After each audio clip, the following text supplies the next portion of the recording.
भजन झालं पाहिजे, कीर्तन झालं पाहिजे. देवाचं नाव घ्यायचा फायदा, पाप जाते, पापापासून माणूस मुक्त होतो. हरी उच्चारणी अनंत पापराशी जातील लयाशी क्षण मात्रे. नामाचं कीर्तन साधन पै सोपे लढतील पापे जन्मांतरीचे. तुका म्हणे महापातके पते होती जीवन मुक्त हेळा मात्रे. देवाच्या नामाने पाप जात, बर पाप जात. अजून काय होतं, पाप जात पुण्य भेटत. पुण्य किती भेटत, पुण्य एवढं भेटत, तुम्ही निष्ठमुखाने हरी हरी जरी म्हणले तर तुम्हाला एवढं पुण्य भेटत तर त्या पुण्याची गणना करता येत नाही. हरी मुखे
हरी हरी म्हणले पुण्य भेटत. हरिमुखी गाता हरफली चिंता त्या नाही भावता जन्म घेणे. भजनी मंडळ चांगलं आहे म्हणायला, काय व्हायचं आता गरमी येते, हवा नाही. मुखाने हरी हरी म्हणले पुण्य भेटत नाही. म्हणजे रोज हरिपाठ कशासाठी म्हणायचं माहिती का, आपण केलेलं पाप रोज हरिपाठावर जर नित्यनेमाने केला तर पाप माणसाचं जाते, कारण पाप तर होतच नाही. पण रोज हरिपाठ करणारा लोक एवढं मार्केट देत, पण हरिपाठ करणारा जेव्हा कीर्तन करावं लागेल तेव्हा म्हणजे तो हरिपाठाचा माणूस, हरिपाठाचा माणूस हे कीर्तन सांगायला लागला, मग हरिपाठाची किंमत कळते. पुण्य भेटत. देवाच्या नामाने संकट निवारण होतं. भक्ताला अनेक संकट आले जीवनामध्ये, तर त्यांनी फक्त देवाचं नामस्मरण केलं आणि नामस्मरण केल्यामुळं त्यांचं संकट निवारण झालं. कारण देवाच्या नामापुढे संकट टिकत नाही. नामाच्या चिंतने बारा वाटा बळती नाही, तयाच्या चिंतने निर्सेल संकट कराल दुर्घट भवसिंधू. देवाच्या नामाने संकट जातं, संकट जातं. अजून काय होतं, देवाच्या नामाने समाधान भेटतं माणसाला. देवाचं नाम घेतलं का समाधान भेटतं. नाम तुझे रे, नाम तुझे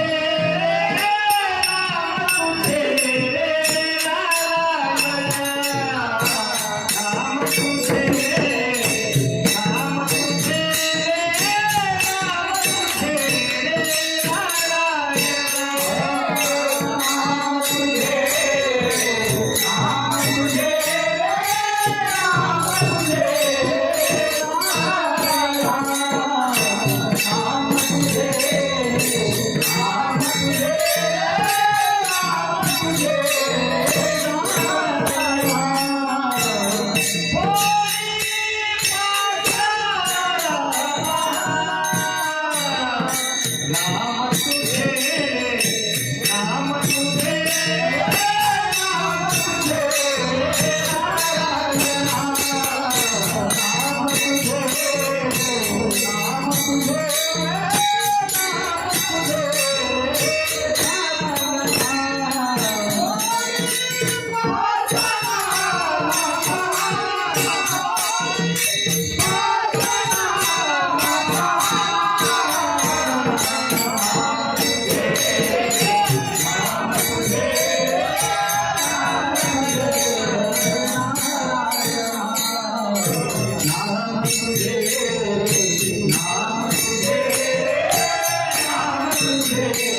समाधान मिळतं.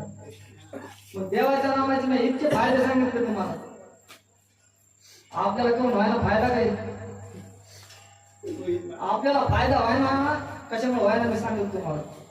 जसं करायला पाहिजे तसं आपण करीत नाही. देवाचं नाम कसं घ्यायला पाहिजे जसं घ्यायला पाहिजे तसं आपल्याच्याने होत नाही. देवाचं नाव घ्यायचं म्हणल्यावर पहिली गोष्ट भाव पाहिजे. भाव नसला तर देवाचं नाव घेऊन उपयोग नाही. मनात भाव नाही आणि देव कशाला पाहून भाव नसल्या ही भाव म्हणे देवा मला पाव, म्हणिला ही भाव म्हणे देवा मला पाव, देवा चालना पाहिला नाही रे, देवा नाही रे, देवा चालना पाहिला नाही रे, देवा चालना नाही रे.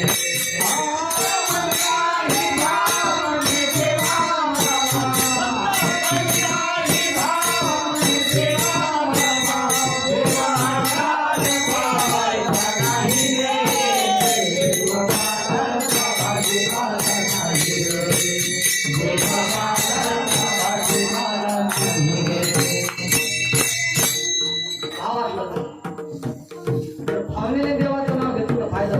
भावे गाणे गीत शुद्ध करोन्या चित्त. भावनेने देवाचं नाव घेतलं फायदा. पहिली गोष्ट भाव पाहिजे. भजनामध्ये प्रेम पाहिजे. प्रेम नसल्यावर भजन करून उपयोग नाही. प्रेमाविना भजन प्रेमाशिवाय भजन करून उपयोग नाही. भाव पाहिजे प्रेम पाहिजे भजनामध्ये निष्ठा पाहिजे. या तीन गोष्टी जर नसल्या तर भजन करून बी उपयोग नाही. विठोबाशी शरण जावे निधनिष्ठा नाम गावे. निष्ठा असली पाहिजे. निष्ठा शब्द आला म्हणून तुम्हाला काय करतो शिवचरित्रामध्ये एक उदाहरण सांगितलं थोडक्यात भजन करा. विठोबा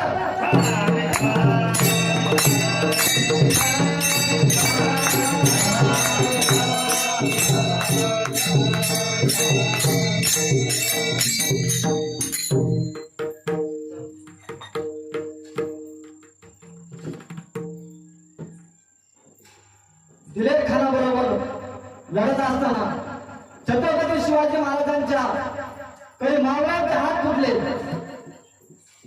असाच एक हात फुटलेला मावळा. त्या मावळ्याला भेटण्यासाठी छत्रपती शिवाजी महाराज त्या मावळ्याच्या घरी गेले. मावळ्याने पाहिलं छत्रपती शिवाजी महाराज आपल्याला भेटण्यासाठी आलेत आपल्या घरी. त्याला आनंद झाला. त्या मावळ्याला आनंद झाला पण दुःख बी झालं. छत्रपती शिवाजी महाराज त्याच्या घरी आलेले त्या मावळ्याने पाहिलं. मावळा असा उदास भाजलेला आहे. डोळ्यामध्ये पाणी. त्या मावळ्याच्या छत्रपती शिवाजी महाराज त्या मावळ्याला म्हणले अरे शूर येत आपण आणि तुझ्या डोळ्यामध्ये पाणी तू रडतो. आपल्यासारख्या शूरवीरांना ते रडणं शोभत का. तेव्हा तो मावळा छत्रपती शिवाजी महाराजांना काय म्हणला ते मला राजा हात तुटले म्हणून रडत नाही. तुम्हाला वाटलं असं हात तुटले आता हे संसाराची चिंता करायला लागला कसं होईल. तो मावळा म्हणला हात तुटले म्हणून रडत नाही. मग काय झालं रडायला. तो मावळा म्हणला राजा महाराष्ट्राचा राजा माझ्या घरी आला आणि त्याला मुद्रा करण्यासाठी माझ्याकडे हात नाही. बस एवढ्यासाठी डोळ्यामध्ये पाणी येते. याला म्हणायचं निष्ठा.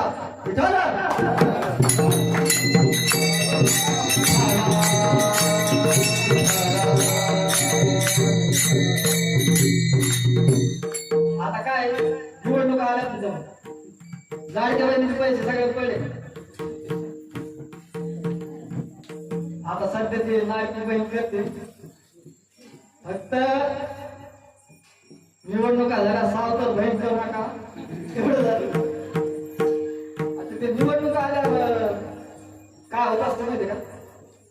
अचानक एखादा नेता उठून आणि ते म्हणतो तुमच्या गावासाठी असं करू हे करू ते करू. तुमच्या समाजासाठी असं करू तसं करू, एवढ्या पाता त्याच्या पाता कशासाठी असते माहिती आहे? त्याला नेता असा असतो, त्याला माहित असतं आपण येणार नाही. पण ते कोणाला तरी पैसे खाऊन गपची बससाठी ते पाता आहेच असतो, तसा नेता असतो.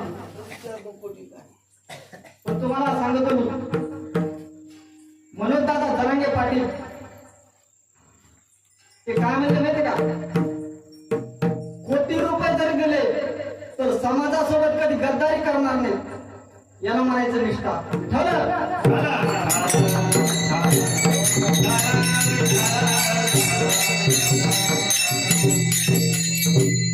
निष्ठा असली बघा, भाव असला पाहिजे, प्रेम असला पाहिजे, निष्ठा असली पाहिजे, तर ते भजनाचा फायदा होत असतो. आपल्याला फायदाच व्हायला पाहिजे. आपण जसं सांगितलं तसं काय करणंच व्हाय ना आपल्याला. आपण नारळ जरी पावलं तर ते मारुती पुढे तह टाकून देतो पावलं. आता सडक नारळ ते आणि आपण म्हणतो त्याला पावलं देवाला. देवाला कशाचं पावलं? सडक नारळ ते खातो का? आणि चांगलं निघाले तर नारळात पाणी पितो, देवाला तुझा तुकडा देतो. म्हणजे येडा वाटला का देव तुम्हाला? सडक नारळ देवाला कुठं टाकून देतो, चांगलं तुकडा टाक. हे काय येडा आहे का? तुम्ही येड्याच करायला लागले देवाला. आणि अभिषेकाला म्हणलं की आपण खिडक्या सुपाऱ्या, खिडक्या खालच्या ते अगोदर असते आपल्या इथं. आणि ते गहू गोळा करायचा कार्यक्रम असतो, त्याच्यात मी एखादा असं निघतो तो गहू त्याच्यात आशे टाकतो, चांगल्या मुलीमध्ये गावाच्या सगळ्या पुड्या त्याच्यात माती आणून त्या चांगल्या मुलीमध्ये टाकून देतो. मग ते देवासाठी त्याला म्हणजे त्याचा भाव आहे का? त्याचा भाव नाही ना. आणि असा भाव असल्यात कशाला देव? भाव पाहिजे, प्रेम पाहिजे, निष्ठा पाहिजे, ते नियमातच झालं पाहिजे. नाही तर तुकाराम महाराजांनी आजच्या भजनाची अवस्था सांगतो ते म्हणजे आजकालचं भजन कसं झालं माहिती का? आयुष्य संत झाले कधी मुखी तंबाखूची नाही. भजनी मंडळ भजन म्हणतो ते तंबाखू भजन म्हणतो तंबाखू भजनामध्ये चालत नाही. भांगा झुरका हे साधन पची पडे मद्यपान. म्हणजे मी मनाने सांगत नाही बरं का, तुकाराम महाराजांनी अगोदर सांगितलं ते म्हणजे गांजा घेऊन काही ते भजन करते. माझ्या झोपडीचा बांबूलाही खिडका, माझी झोपडी मोडल का. झोपडी बकडी बघत ना असं केलं. गांजा पिऊन पुढे भजन असतं का? पची पडे मद्यपान असं जर केलं तर त्याचा काही फायदा होणार नाही.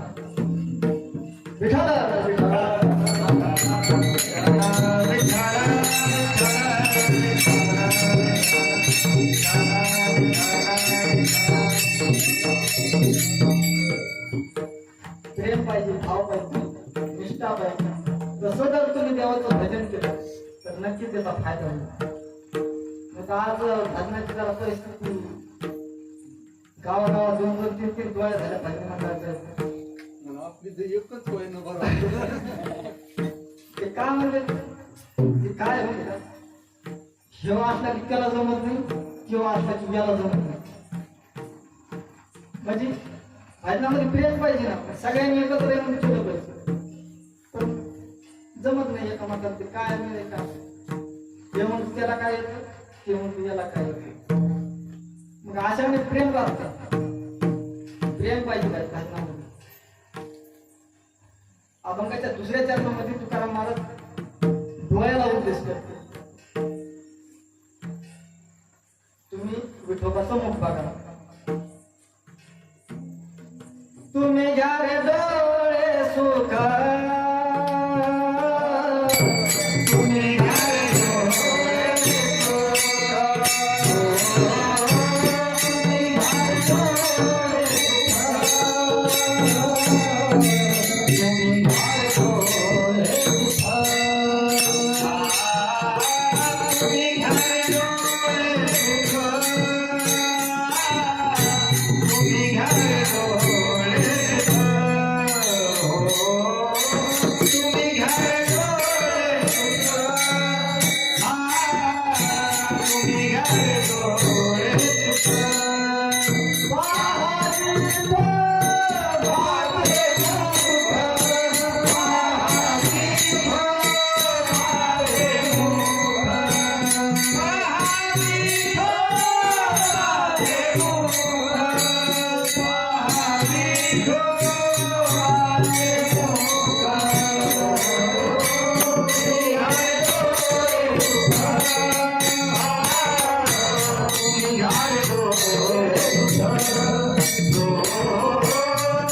पाहिलं काय होतं तुम्हाला सांगतो.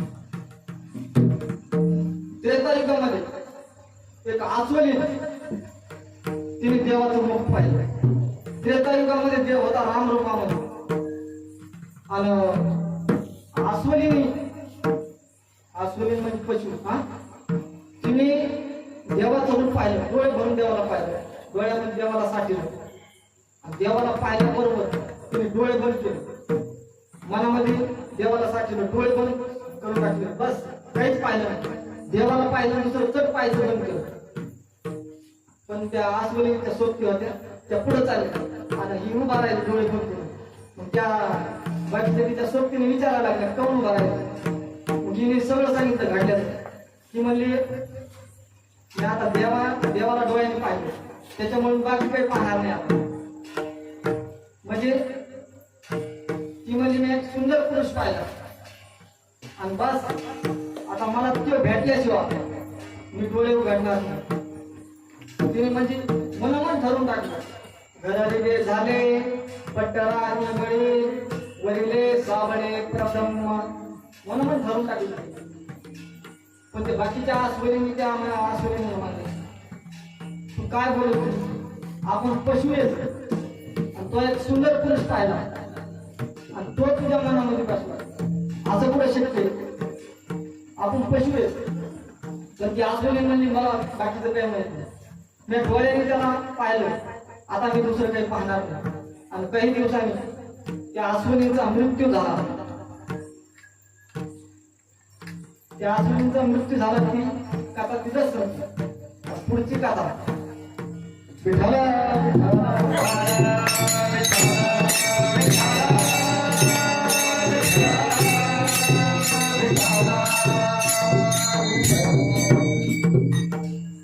त्रेतायुगामध्ये कथा संपली.